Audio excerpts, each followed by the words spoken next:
The Seahawks are hapless in Seattle as the Bills dominate from start to finish 31-10 to go 6-2 on the season. We're going to recap this entire episode, this entire game from start to back. Let's go. On Circling the Wagons podcast on the Buffalo Rumbling Podcast Network. Nobody circles the wagons like the Buffalo Bills. Go Bills. Where else would you rather be than right here, right now? Hey, let's go Buffalo. Hey, let's go Buffalo. The Bills make me wanna shout.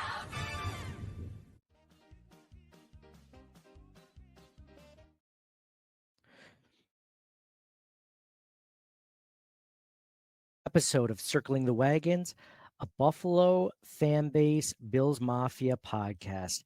I am your host, Nate. Guys, thank you so much for joining us on this tremendous win, this tremendous victory in Seattle.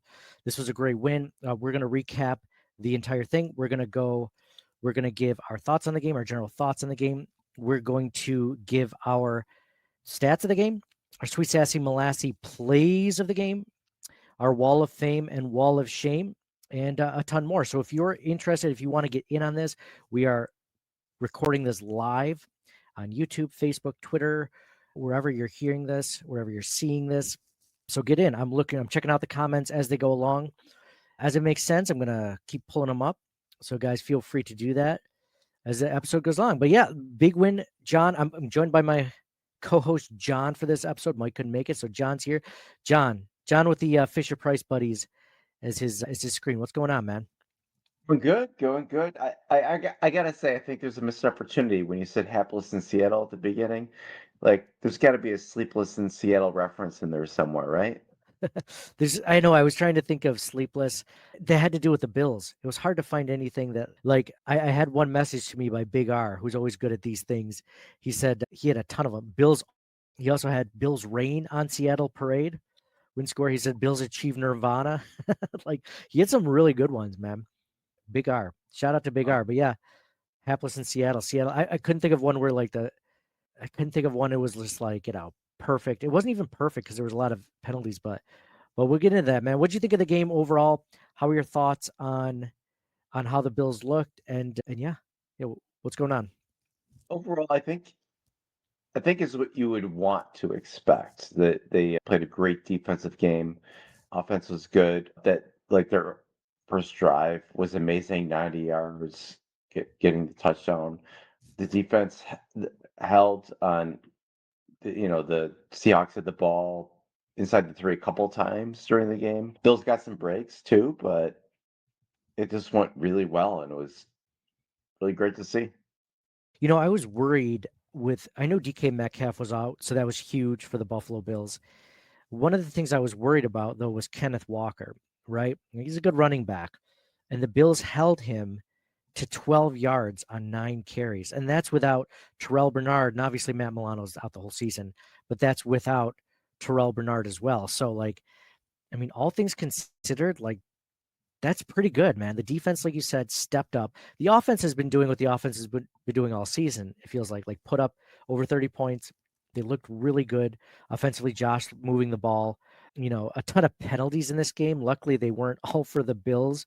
Surprisingly, they got lucky on a few. John, one of the things I did pull away from the Bills did get some calls in their favor wouldn't get, right? So I'm talking about the Geno Smith fumble, like you alluded to, like the fumble on 2nd and goal where it went back yards because of a missed snap. The Geno Smith when he after the Josh Allen interception, his only interception of the entire season in week 8, by the way, his only interception. Geno Smith tripped on 4th and goal. I mean, the Bills did get some things in their favor. I still think they win even if those things don't happen the way that they do. But it just felt like could go well for the Bills that normally don't necessarily go well for the Bills did today. Did you get that feeling at all? I did, and there were a couple ways in particular. The one was the third down forward a whole bunch of yards, and they picked up the first down.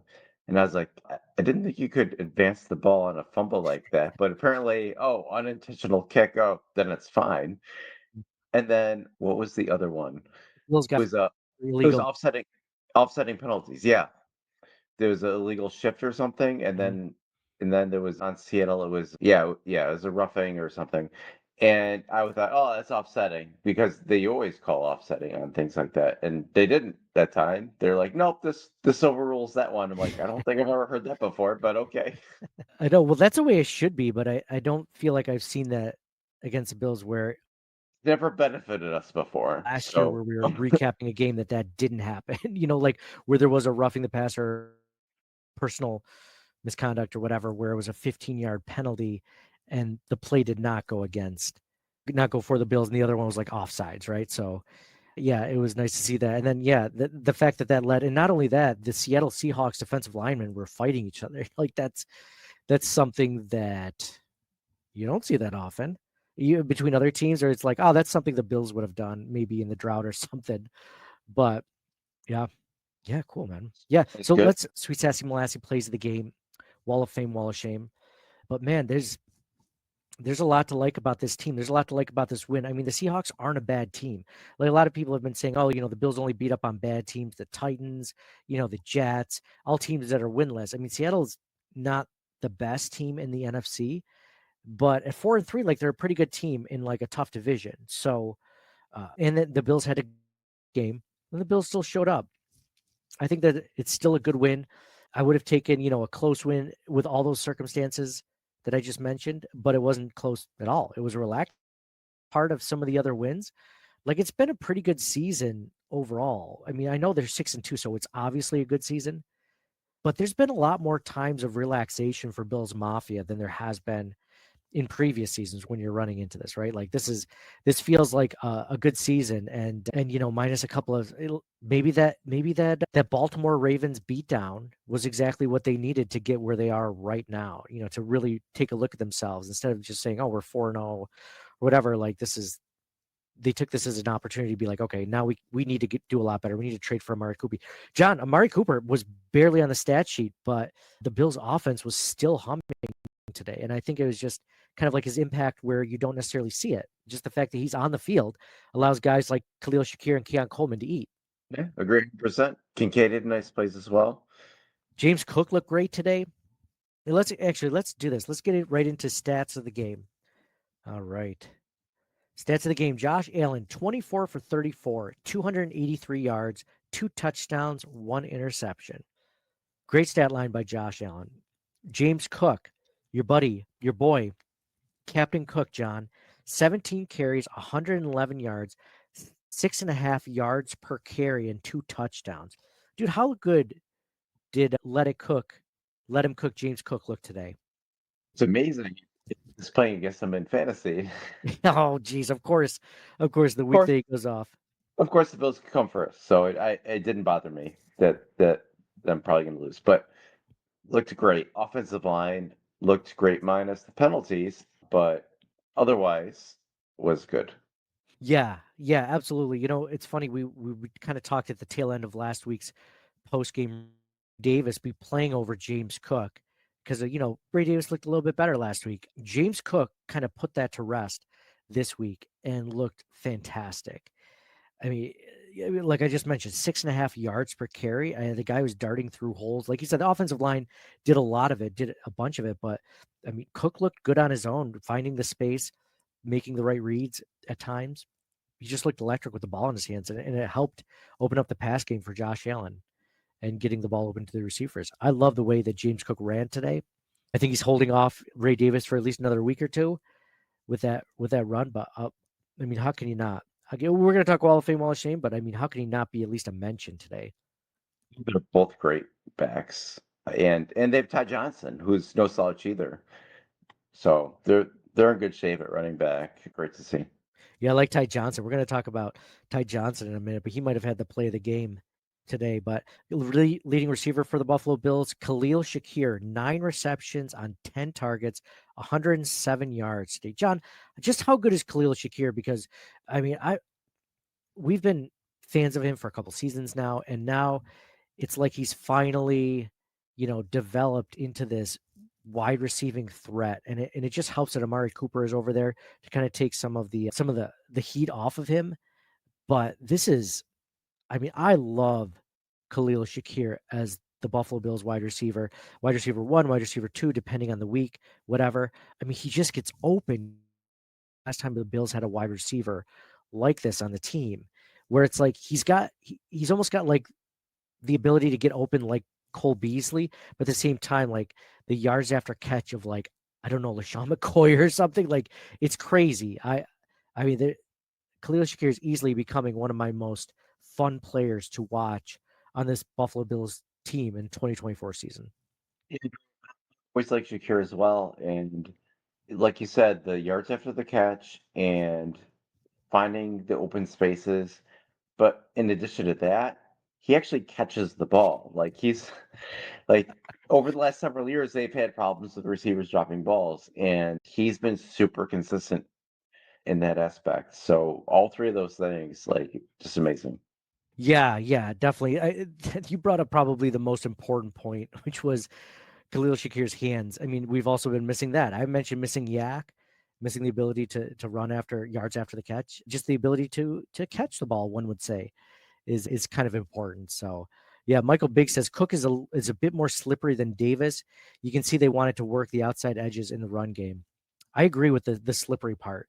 He kind of like, if we're going to compare to other Bills players, like I just did a second ago, the slipperiness of James Cook kind of reminds me a little bit of the slipperiness of Fred Jackson, perhaps like through the middle. Remember, Fred Jackson would just run into a pile and he would just find a way to get like 4 or 5 yards when there was absolutely no place to get any yardage, right? It kind of reminds me of that a little bit. He doesn't have slipperiness for sure. I like that. I like that from James Cook. And I feel like the Bills haven't had like a slippery running back in a while, maybe since LaShawn McCoy. Next leading receiver for the Buffalo Bills, Keon Coleman, 5 receptions on 7 targets for 70 yards and a touchdown. Khalil Shakir, we mentioned Khalil Shakir. Dude, Keon Coleman, we haven't even mentioned Amari Cooper besides the fact that he wasn't really even involved in today's, passing game. Only had 2 targets on the day. So I won't mention him again. But John, I mean, this is the kind of like wide receiving core we were hoping for the Buffalo Bills to have since training camp. And again, I think it's partly due to, Amari Cooper being out on the field, but there's so many more options and it opens things up for this guys. And if you like the way Keon Coleman's been playing, I mean, if he keeps this streak up, he might be up for rookie of the year. I mean, I'd probably go to Jaden Daniels, especially after that Hail Mary, from today's game. But I mean, he'll be in the conversation, at least if he keeps this up 70 to 80 yards a game for the rest of the season. For sure. I mean, well, yeah, Jaden Daniels has been amazing this year. But yeah, this definitely opens things up for the other receivers because now teams have to worry about that additional threat. And the Bills can spread the ball around like they wanted to originally. And they might have gotten there anyway. This just makes it easier, right? And the Bills have been trying to find themselves a little bit more in offense this year, and I think this helps. Yeah, it is so good to see this group kind of develop over time and just come the way that we're the most important thing, like you mentioned earlier, John. I mean, I love the yak. I love the ability to high point a ball like Keon Coleman has. I mean, he's one of those guys that another guy that Josh Allen necessarily hasn't really had, where he can catch the ball even when he's covered, right? Like that one-handed touchdown in the first quarter to go up 7-0. The Bills haven't. They thought they could get it in like guys like Trent Sherfield, other tall guys out there. They just haven't been able to do that. I mean, you want to look in the past, like 20 years ago, 15 years ago, like James Hardy, right? James Hardy was a guy that we thought could be like this, and Keon Coleman is that guy so far. So he's as advertised, and I mean, how can you not be pumped for that as a Bills fan? For sure. And I love the confidence that they missed on that play 2 plays earlier, but went for it again and they got the touchdown on 3rd down. Pretty sure Yeah, it's and against a really good cornerback on the Seattle's. Yeah, for sure. We're going back to it. Now, if they hadn't gotten John, we would have been like, what the hell are you doing? Why would you do that? That's so dumb, right? But no, they're in it. So we're singing their praises. It was a great play call. Amazing play call by Joe Brady. What was nice, John, and we didn't really get into this, but the Bills did start off a lot better this first half than they have in recent first halves. At no point did it feel like the Bills were like, there weren't like consecutive 3-and-outs where you're just like, what are you guys doing? What is this? It felt like even when they weren't, even though there were a few punts in the game, it didn't feel like the Bills were making huge mistakes, just giving the ball back to the Seahawks like it was last week, even against, the Titans. This just felt like it was the Bills were in control, and you weren't like, okay, is this train off the rails or what? Or are we going to continue to see some competence? And we got a lot of that today. So shout out to Joe Brady for coming on strong in the beginning and not. But hey, I mean that's a lot better than last week. What were they were down 10-7 or something like that, or 14-3 last week, or 10-3. I don't know. It's a lot better this week. 10-7, I can't remember, but they came out of the gates a lot better. On the defensive side of the ball, the Bills were getting pressure all game. They only had one sack. Javon Solomon had a sack later in the game. And then, interception wise, Austin Johnson had that interception on a screen pass in the third quarter. I love that play. I mean, how many times do you see a defensive lineman, especially the way the Bills have been playing the screen game recently, which has been, subpar to say the least, for them to actually not only come away with a good defense for the screenplay, but also an interception on the play. That was that was John. Defensively, real quick, is that going to even be an honorable mention? Let's go into Sweet Sassy Molassie play the game. John, is that even an honorable mention for you for Sweet Sassy Molassie play the game? Is my sweet sassy Melissa play the game? Stop You, it. are you kidding me? Epinesa with the pressure, Two Hill with the deflection, Austin Johnson with the interception. That was awesome. I was like, sweet sassy Melissa. That's it right there. You said that right Forget on your couch, forget everything else. right off the couch. Sweet Sassy Molassie. That was a good play, and that led to the Kincaid 12-yard touchdown. That was That was all. No, no, I'm sorry. I'm sorry. That was another play that led to the Cook 2-yard touchdown run that put the Bills up 24-3. Oh yeah, you're right. Yep. That was a good play string. I had that as a potential. I I'm gonna give my like honorable mentions now. Like the Hollins recovery of the muff punt at the end of the game. I know it didn't matter for anything, but as bad as this team's special teams has been, like that was a positive sign. Like that was a good sign, a heads up play by Mac Hollins. My sweet sassy Molassie play of the game, I think is going to be when Geno Smith tripped on 4th and goal.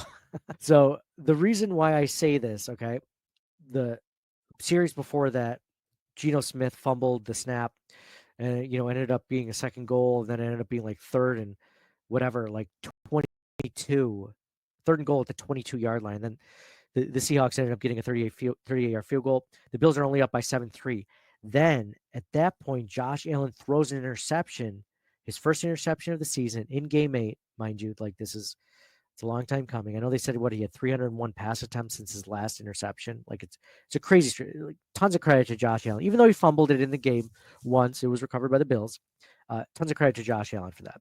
The other thing was the Seahawks are driving down the field, and the Bills defense did a tremendous job of stopping them at the goal line 3 times in a row. They go for on 4th and goal at the 1-yard line or the 2-yard line, and Geno Smith tripping back on his own offensive lineman. Mind you, it's not his fault, but like you could tell he was like, he was done. He's like, I'm done. Like I'm giving up on the play, which I appreciate because we're Bills fans and we watch Josh Allen. Like Josh Allen never has a give up. He has a never say die, attitude about anything. There's not a give up in any bone in his body, right? Like he would have done that. And then they just fall, they just tap him down. It's just like that went from potentially the Bills going down 10-7 to staying up 7-3. And then, on the next series, which is even funnier, besides that, like on third down, Allen's running with the ball and it's the ball's so slippery. I mean, you can see the rain. It was crazy raining in Seattle. Surprise, surprise, it rains in Seattle. And he takes the ball with one hand and he drops it and he kicks it forward. And Ty Johnson, you mentioned this, Ty Johnson jumps on the ball and saves it. There were 2 fumbles today. There was a fumble in the backfield where Spencer Brown jumped on, and the one that I just mentioned, Ty Johnson jumping on. John, lots of credit to like the Bills offense, because as much as Josh Allen hasn't been throwing interceptions, he has had a couple of fumbles this season, including today, that could have gone the other way, but his offense has just been playing heads up. a lot of it is just the way the ball bounces. So It's luck. yeah, there's luck, and I think the Bills got lucky a lot today. But they still, I mean, they outplayed the Seattle easily. So I think it was a combination of those two things. Yep, agreed. Combination. Yeah, they get a little lucky. A little lucky. Not gonna lie.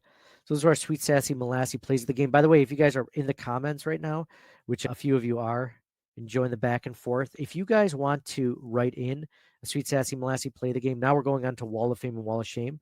But if you guys have anything for that, feel free to tweet it in the live stream to either through YouTube, Twitter, Facebook, whatever you want to do. So we are going into Wall of Fame and Wall of Shame. John, was there was the trivia that you wanted to do tonight for the Bills game? Was it stats of the game or Sweet Sassy Molassy worthy, or is this Wall of Fame, Wall of Shame, or just general whatever? The thing wasn't really related to Wall of Fame, shame, or play, Okay, but okay. no, do it after. Yeah. Let's do it after. Hold on, I got to show you a quick replay of my Sweet Sassy Molassy play of the game. Hold on, I got to share my screen real quick. All right, here we go. Here we go. Geno Smith on 4th and goal at halftime. Okay. You play quarterback? Let me see your 3-step. He's not the first one, man. It happens. It happens. It's not just Geno Smith out there. So Wall of Fame, Wall of Shame. John, I'll start with you first for your Wall of Fame. Who do you have, and how many people are you putting on there? The mic's not on, so I can do whatever I want. Dude, you can always do whatever you want. Don't listen to Mike, man. Don't let him run what you do in your Wall of Fame and Shame. I love it. My Wall of Fame is the run defense. You already mentioned it with Kenneth Walker, 9 of 12, 1.3. Geno Smith was their leading rusher, 5 of 16. Overall, 17 to 32, 1.8 yards per carry. They're holding them at the goal line. Run defense. Love it. DK Metcalf was gone. This is the time to, focus on the run, and the Bills weren't going to let them have their way. I love the way that the defense played the run. I like that one a lot. Dude, I'm going to give my Wall of Fame to Greg Rousseau. I mean, you mentioned earlier, he was huge on the first drive. You were talking about him batting away passes earlier, and I mean, he was just getting pressure all day. And it's funny because it doesn't show up on the stat line for sacks plays. There was at least one of those plays that, we mentioned the interception or something like that, that like he was a part of that rushed that ball out from Geno Smith a little bit sooner than he would have liked to have done that. So I got to give a shout out to Greg Rousseau. I mean, he looks phenomenal the past few weeks. And guess what? Guess when we get back next week, John? Von Miller. It's Miller time, baby. So it's going to be that much better for the Bills' pass rush. It's been, I'd say it's been pretty good the past few weeks, but still, yeah. And just to add on to the run defense, the whole season's been like, oh, we'll let them run on us, but they're not going to beat us with a big passing play. But this week, the run defense, I think that makes it that much more impressive because there hasn't been an emphasis on that, and they still shut that down today. Yeah, absolutely. Absolutely. We have one in from Joey Hatch. Joey Hatch says, go Bills. Joey Hatch says 12th man Mafia in the house. I did get a lot of tweets and messages from Bills fans in Seattle, and you could see it. I mean, they mentioned in the crowd, Tom Brady mentioned in the crowd, talking about it, and you could see it there. Josh Allen, they showed, Bill's social media showed clips of Josh Allen going to see the crowd like he does every time. Bills Mafia travels, man. I don't know if this is better than every other team, but it sure as hell feels like it. So shout out to Bills Mafia on that. John, is it wrong that I kind of want to give an honorable mention to Tom Brady for the fact that I didn't mind the way Tom Brady called today? I kind of like Tom Brady as a color commentary guy. I never thought he would do it, to be honest, earlier in his career, but I mean, you heard him. He was talking up Bill's Mafia. It's funny, some of the stories that he was telling, but I remember even when he left the Patriots, I stopped. It was just another example of that. For me, but I actually forgot that he was calling the game until the second quarter. That's kind of weird. Until he was telling a story about when he was in the NFL. It's like, oh, okay, I forgot Tom Brady's. But he's a cheater, so yeah, I don't know. Well, maybe it was Bill. I don't hate Tom Brady for the first time in my life, so let me have this, okay? It wasn't Tom. It was Bill. Bill was the reason why he had to be so evil and why I hated him so much. So think they cheated together. They were in collusion together. Maybe Tom Brady was just like, well, I got to do it. I got to do it, guys. Like I mean, it's what Belichick wants.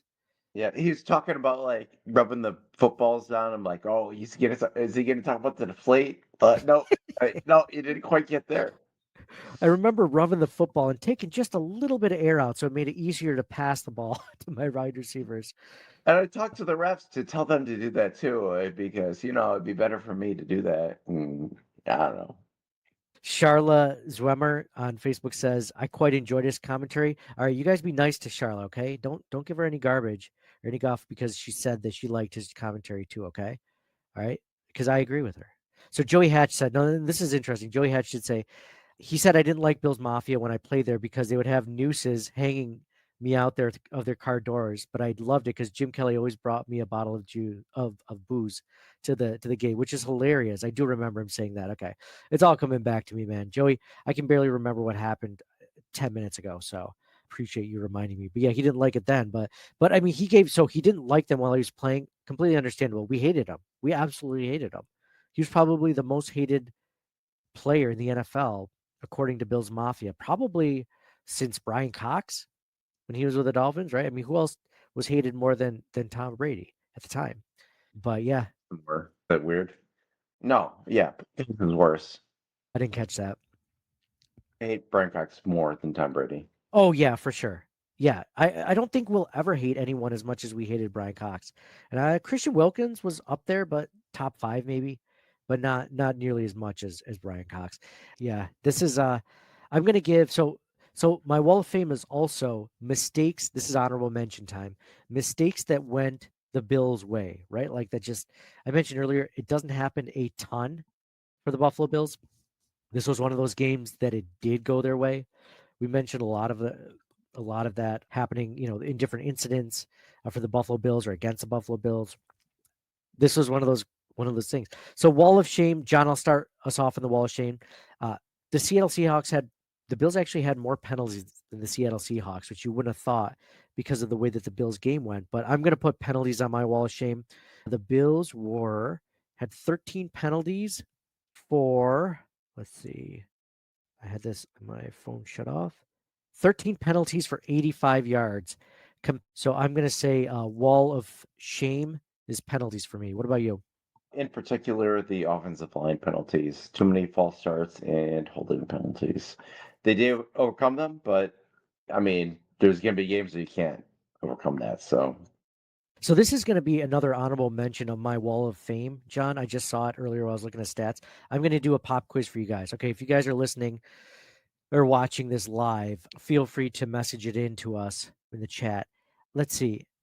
How many more minutes of possession did the Bills have than the Seahawks today in this game? How many more minutes? So obviously, an even game is 30-30, right? How many more minutes than the Bills have than the Seahawks in time of possession? Do, do, do, do, do, do, do, do, do, do, do. How many? For some reason, it's funny. Whenever you talk and it's not complete sentences, if it's just a couple of things, it's not coming in as great. So let's see. Michael Biggs says 11. Charles Byrne says 14. Good, all great guesses. It was 17 more minutes. I'm sorry, 16. 16 rather. 16 more minutes of possession than the Seahawks did. 38 minutes to 21 minutes. That's crazy. I knew the Bills were having long sustained drives, and this is kind of like, I mean, Josh or Sean McDermott's kind of dream of how he figures the Bills have a stout defense. They're not letting the Seahawks score. You're talking about time of possession, running the ball well, throwing it, not creating a lot of turnovers. I mean, this was a Sean McDermott, well played, well coached game from his standpoint. So I like that one. So that's going to be my another wall of fame for mine. Wall of shame also, I'm going to give an honorable mention to mistakes that went their way. I know I said it, I gave it as for their wall of fame, but mistakes that went their way. That's great that it happened, but you can't count on that every week. It's great that it happened this week, but hey, I guarantee it won't happen against the Chiefs. So the Bills won 31-10, not really a big deal. They play a lot of better teams in a few weeks. That won't fly. So let's hope that that's not the case against the Chiefs, against the 49ers, et cetera. So, although the 49ers don't seem like the impossible to beat either. So shout out to Chad Labrie. He said, what a great domination by Monday, Monday, Monday. Thanks, Chad. Appreciate that. All right, John. John, I'm going over to Twitter. We're going to do some hot takes from Bills Mafia. Do you want to give us any of your hot takes on this win before I turn it over to all of Bills Mafia? Really, first at this point, right? Yeah, absolutely. So if you're not following us on Twitter, please do so. We're at CTW Pod. CTW Pod, as in Circling the Wagons podcast. As always, every week I say, what is your hot take on this Bills? Real quick, for the listeners, for the people that really pay attention, I give a bonus like Sweet Sassy Lassie, Play the Game, Wall of Fame, Wall of Shame. I'll do those real quick. Big Mike, a guy who's always supported us and been in on the spaces when we do them.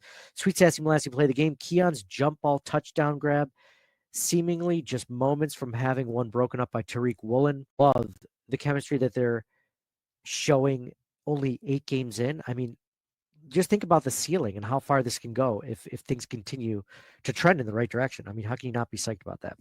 He says Big Mike. Big Mike also says Wall of Fame. Tie between the defensive line being as solid as we have seen them all year and Bass not being bothered by the weather. Yeah, we didn't even mention Bass. So thanks for Big Mike for saying that. I mean, shout out to Bass looking good today. I mean, they weren't long field goals, but he hit every one of them and the extra points, man. Wall of shame for Big Mike. Refs making the game about them instead of the players. Yeah. Yeah. Thanks again, refs, right? Big Mike says he's into the hot takes. He said there will be a penalty at some point this season that will cost the game. That is a hot take, and I don't even know if that's a hot take, John, because it feels like that's inevitable. Though if you've been following this team in the last 5, I mean, we've been fan for what, 30, 35 years, I guess at this point. It feels like that's inevitable, doesn't it? Your mic's muted. I don't know if you said something. So you've been cutting out a lot, so I've been a lot of Oh my. context, but that time I didn't get anything. Okay.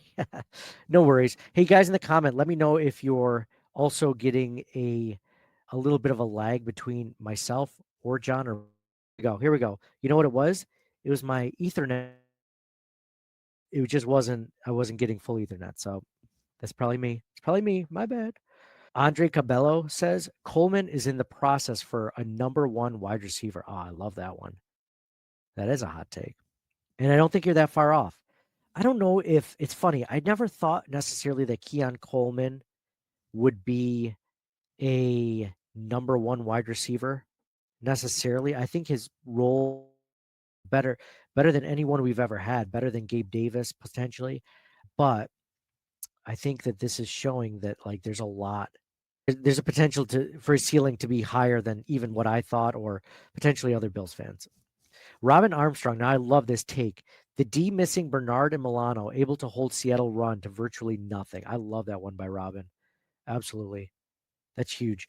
Original Hatred said Coleman will be the top wide receiver in this draft, not named Neighbors. Yeah. Yeah, which is just crazy considering the really good wide receivers coming out of this draft, if that is the case. And I sure as hell hope so. The division, our backups are holding it down. Who's the Busta? That's our boy. Oh, Zero. That's what you meant. That's our boy Zero. Way to win in all 3 phases, boys. Keep playing all 4 quarters, and good things will happen. Go Bill. Says Keon is just getting started. Who doesn't love Josh Allen at this point? He's looking great. It's funny. I was watching the very end of the command game with that Hail Mary pass, and even watching Caleb Williams play. Besides that, Jane Daniels Hail Mary pass is just like is our player, is our quarterback. Let's see. My wife's seeing me for the first time with my mask on. If you guys are joining us via YouTube or any sort of thing, she's seeing me for the first time with my Lucha Libre Bills mask on. I can't. I don't. I like the anonymity. You're saying it doesn't do it for you? That's fair. That's fair. Now let's see you put it on, and I'll let you know if it goes the other way.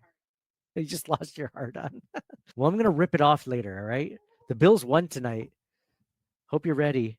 The PNW Bills Mafia says the only team that has any chance to stop Buffalo will be KC in the AFC Championship. Absolutely. I I I think the Ravens are still somewhat of a big hurdle in the Bills' way, wouldn't you say, John? Isn't that? I'd say the Ravens and the Chiefs are our biggest, and you can't not throw the Texans in. A couple things go their way. Perspective, it would be Chiefs, Ravens, and Texans, I think. Yeah. I mean, no one really truly scares you, or at least has you thinking. And we've seen the Chiefs. I mean, they're about 8 plays away from being like 0-8, or 0-7 or whatever. So yeah, John, do you want to do here? I got a couple of more tweets from Bills Mafia. So, and then we'll do your trivia, okay? Karen, hashtag Bills Mafia, hashtag Saberhood, said Bills playing in February. Go Bills, and Bass is back. Yeah, I mean, I love the way that the Bills Mafia came around for him last week against the Titans and cheering him on in his thing. I'm just hoping that that's kind of like the boost he needs. I hate it. I hate it when people are like, he gets paid millions of dollars, just do it. It's like, you're not a human being, man. Like, I guarantee you, your job, given anything that's going on, like, you're not the best. You're not always on your game, 100% of your time, 100% of the time. It's just not. Whether you're, picking up garbage on the side of the road, or whether you're inputting numbers into a spreadsheet, or whether you're running a Fortune 100 company as a CEO, like, you're just not always on your game.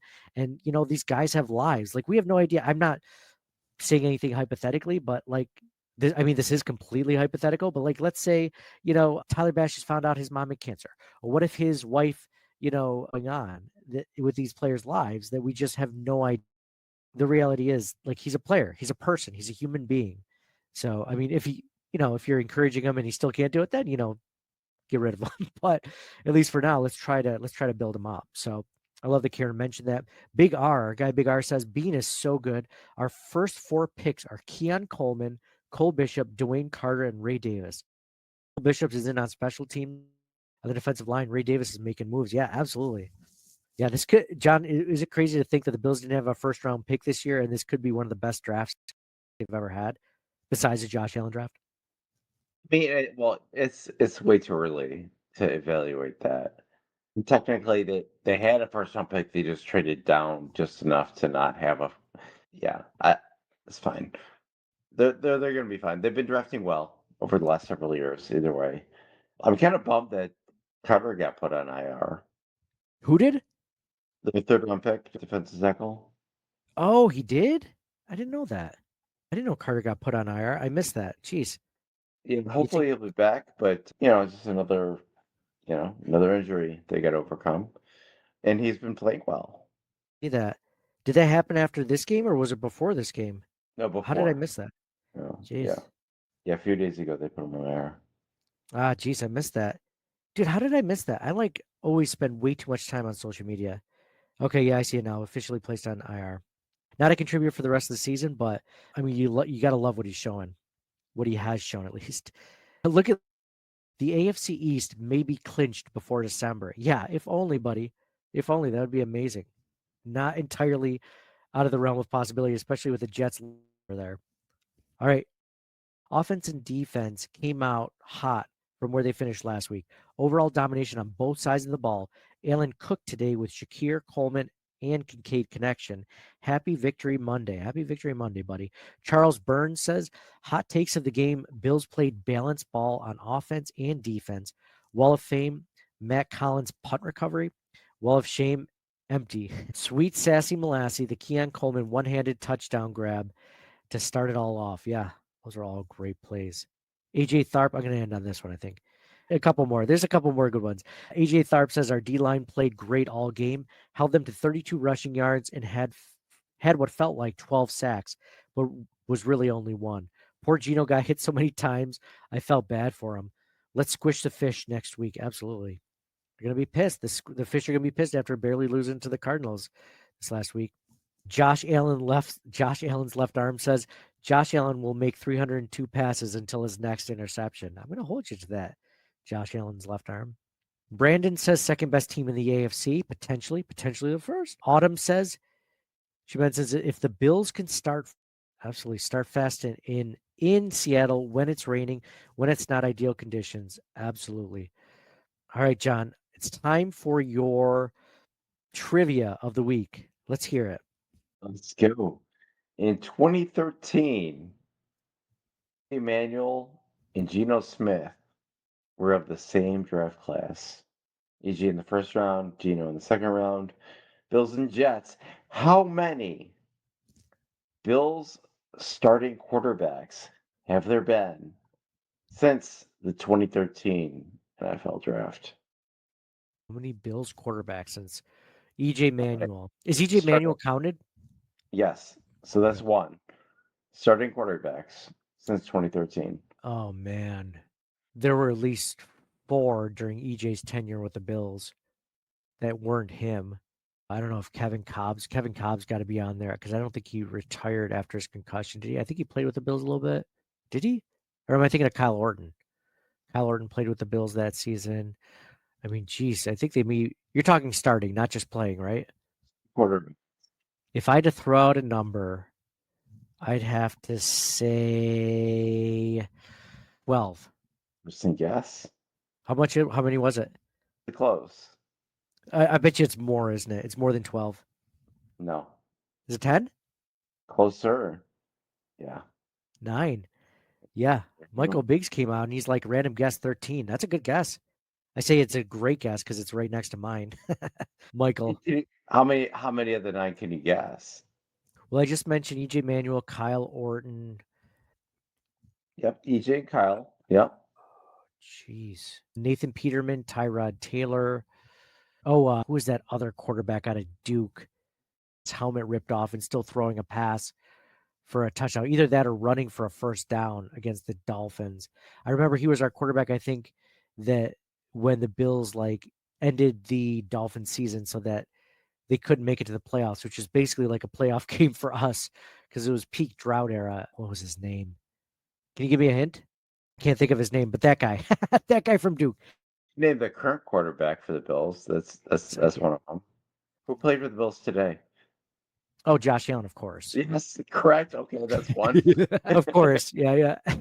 Yeah. I was getting there. I was trying to Yeah. go in time order. Yeah, I get it. I get it. Yeah. Even though I'm sure I already skipped 3 or 4. Tyrod, geez, Peterman. I'm trying to think of Yeah. who was between Oh, Peterman. There's yeah. Oh, yeah, you already hit Peterman. Okay, yeah. Go ahead. I'm trying to think of I think there was someone that started who was starting for the Bills when Josh Allen went out with an injury his rookie season. I don't know if it was Peterman or someone else. It must have been someone else. Definitely somebody that was backing up Josh Allen.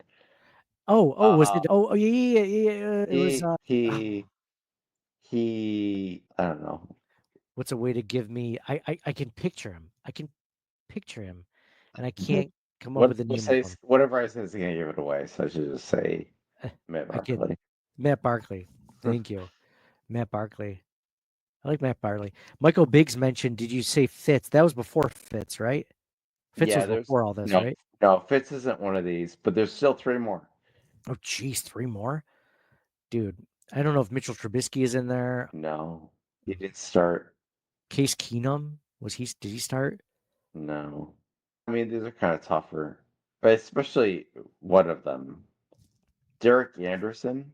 Oh yeah, Derek Anderson. He was after EJ Manuel. I thought he was like before. Oh no, that makes sense. I remember being excited when Derek Anderson came, and then I remember one of the best video clips ever. It looked like you were laughing over there. I wasn't laughing. This isn't fun for me. You think this is fun for me? Well, I don't know if I think it's fun for you, but you were laughing. Well, I wasn't laughing. He's like, yes, you were. We saw you on camera. Yeah, well, okay, give me And the another other, one. yeah. So the other two, Jeff Toole. Jeff Toole. Wow, Toole time. Tool time. Remember Tool time? We're like, okay, we're done with EJ. It's Tool time. We're good to go. When people were always saying like some folks were, it's so funny. We talk about politics being divided between red and blue or whatever, and like I want to say one of the most divisive times in Bill's Mafia was when you don't have a quarterback. People will either stick with the current quarterback or just say any guy other than that. So like half the fan base was like Tyrod's the guy, he's the guy, and then the other half of the fan base is like anybody but Tyrod. And then Jeff Toole was one of those anyone but Tyrod candidates. Nathan Peterman was also on that list. Looking back at it, so yeah, okay, so you got those guys. Okay, then there's another one. Geez, in that time frame. Brian Brom maybe or something. Way too early on. Way too early on. Thad Lewis. Thad Lewis. Okay, gotcha. That's who I couldn't think of, man. Yeah, Thad Lewis. I like that Thad. was the one you're thinking of. Yeah. I like that. I still like Tyrod better, and I liked a lot of those guys better than Thad. But Thad, man, if you could give, like Thad had no give up too, like all these best qualities of former Bills players. Like Josh Allen has that of like Thad of just like never say die, man. That's what you loved about him. Yeah, yeah, cool, man. Good trivia, dude. All right, we're wrapping this up. It's been almost an hour. At this point, we've had over 1,700 viewers. Oh, by the way, I mentioned to other folks that we're doing giveaways. I think we're going to do it for the Chiefs game, maybe the Chiefs recap. But I have a signed Daryl Talley jersey. Daryl Talley jersey. Looks like it's backwards because my webcam is backwards. Signed Daryl Talley jersey for folks. We've gotten some 5-star reviews on Apple Podcasts, which I mentioned is one of the ways that you can get entered into that. It's probably one of the easiest ways, to be honest. 5-star reviews on Apple Podcasts. Another great way is to comment on our YouTube channel, on our videos there. That's best. I'm going to read one of the reviews real quick from Apple Podcasts.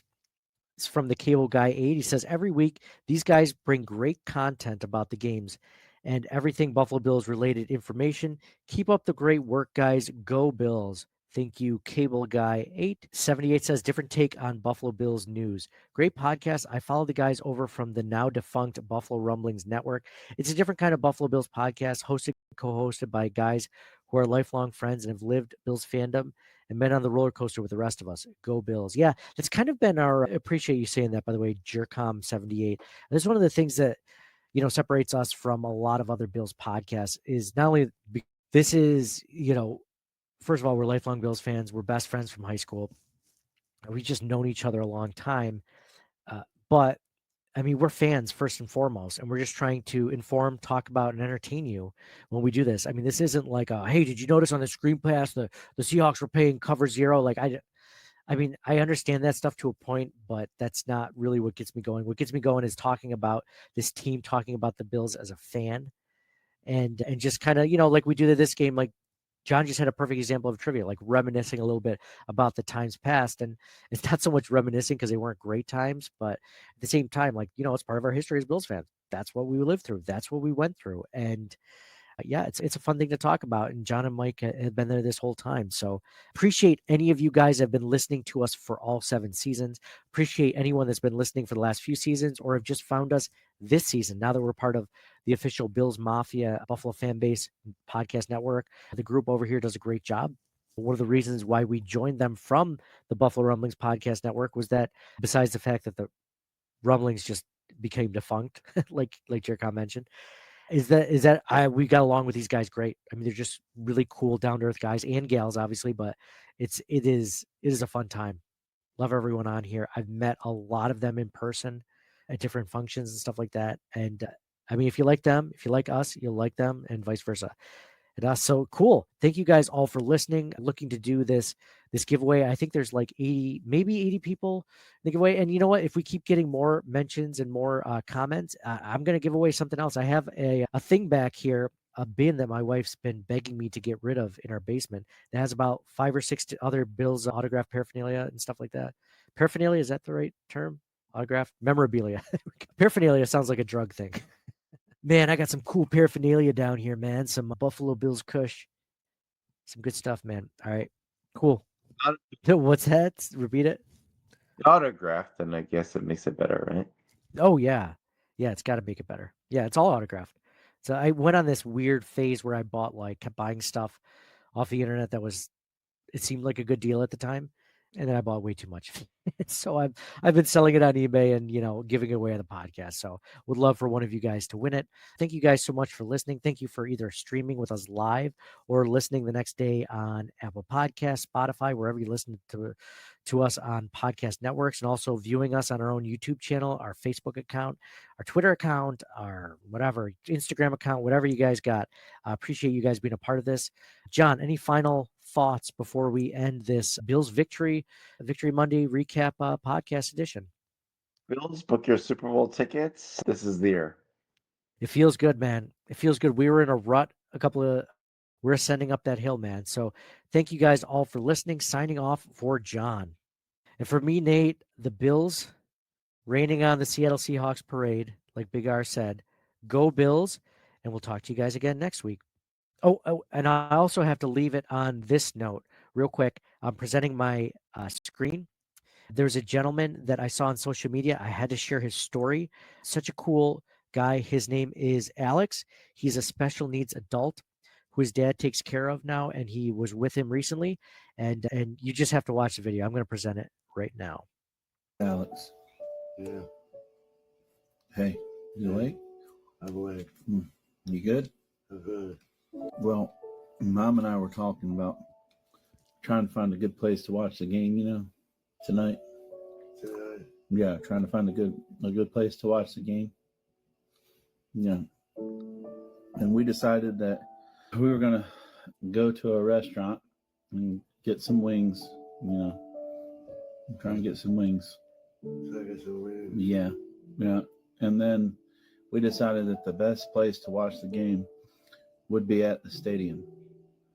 We're going to the stadium? Are we going to it? We're gonna go watch the Buffalo Bills play the Jaguars. I didn't say. Do we get tickets? We have tickets. We're going tonight. Yeah. Yes. Yeah. How about that? Don't worry about that. Are you excited? I'm excited. To see Josh Allen? Yeah.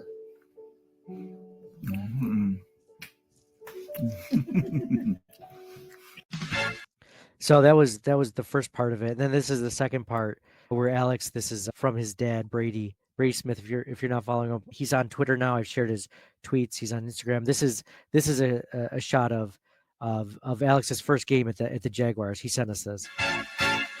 The Bills make me wanna shout, kick your heels up and shout, throw your hands up and shout, throw your head back and shout. Come on now, the Bills are making it happen now. Stand up now, come on and shout. Yeah, come on, come on and shout. Yeah. Bills are happening now. They're making it happen now. You got the spirit, a lot of spirit, yeah. You got the spirit. Just watch it happen now. Hey, hey, hey. Let's go Buffalo. Let's go Buffalo. Let's go Buffalo. Let's go Buffalo. The Bills make me wanna. How cool is that, man? Right? Awesome stuff. I love it. Yeah, it's like it's funny. I actually ended up texting with his dad because I saw it on another Instagram account, and I'm like, that guy's a Bills fan. It's one of those like Instagram accounts that shows, really heartfelt things. And I was like, oh, this is a Bills fan. I gotta share this. So I went and found him on social media, and I messaged him. I said, hey, are you okay with us sharing it? And he's like, absolutely. Super cool guy. Brady, his father, super cool guy. We shared it on all of our social media accounts, which we don't have like millions of followers or whatever, but it reached a far enough reach that like the NFL, commented on the Buffalo Bills official account, commented on it. People have been offering him good stories. I'm glad to be a part of, glad to have helped out and whatever. And Brady's super, super cool. He's from South Carolina, so he was able to come to the Bills Jaguars game, and hoping to meet him by the end of the season. Hopefully we can meet for a game, and I can tell media accounts, or if you're listening to this, watch it on our YouTube channel or Facebook or wherever you listen to this. Now I got to share this one, John. We did the heartfelt one, and now I got to share this last one to end the podcast. This is why you do not beef with anybody in another team stadium or anyone in general, man. It's just not worth it. It is just not worth it, bro. Dude, I have a new favorite Mexican boxer. I didn't have any before. Now I have one. If you guys haven't seen that video, one from, Bill's Mafia, which was the boxer, Michelle, Texans fan, who was on a level higher than him, which was just talking mad junk. And he was a big dude. Like if it was me, I'd be a little afraid because I'm not a big guy, but like he looked angry. He looked, and the guy who ended up being a boxer, who was wearing a Bills shirt, was just smiling, man. Just like, okay, whatever. and not scared whatsoever. Walked away. Oh, that's why? It's because he's a Mexican professional boxer. He's had 14 wins and 7 knockouts, no losses. Oh, that's why. That's why he's confident. That's why he's laughing at it, because he knows it's just one punch, and he's taking anyone down in the entire stadium. So that was a cool clip. I had to add those at the end, bud. So cool. Oh yeah, last thing. If you are interested, I'm starting up a Twitter thing where I'm going to set up a group for a group chat within Twitter. So it's going to be a special group within for Circling the Wagons podcast listeners, viewers. So if you are interested in being part of that, we're going to share clips. We're going to chat about, like, we're going to release Bill's news. Like, if you guys are going to be active parts of it. It's not just going to be like a, hey, you're just going to look at what we say, man. Like, you're just going to view what we put out there. No. This is going to be where you guys text us or tweet us or message us certain things of like, oh, did you see this tweet from Adam Schefter? Or did you see this? Like, we're going to have our own group, because the problem is, like, you could have 1 million followers on Twitter, but your followers don't always see your content, and vice versa. I don't always see everyone else's content. So we will have our own group, and I just want this to be listeners of the podcast, because you guys are a pretty cool group, and I'm actually starting to become friends with several of you over the years and stuff like that. So this is going to be a group for folks like you, like-minded folks like yourselves, and we'll have a good discourse there. So anyway, signing off for John, go Bills. Signing off for me, Nate, go Bills, and we'll talk to you guys again soon.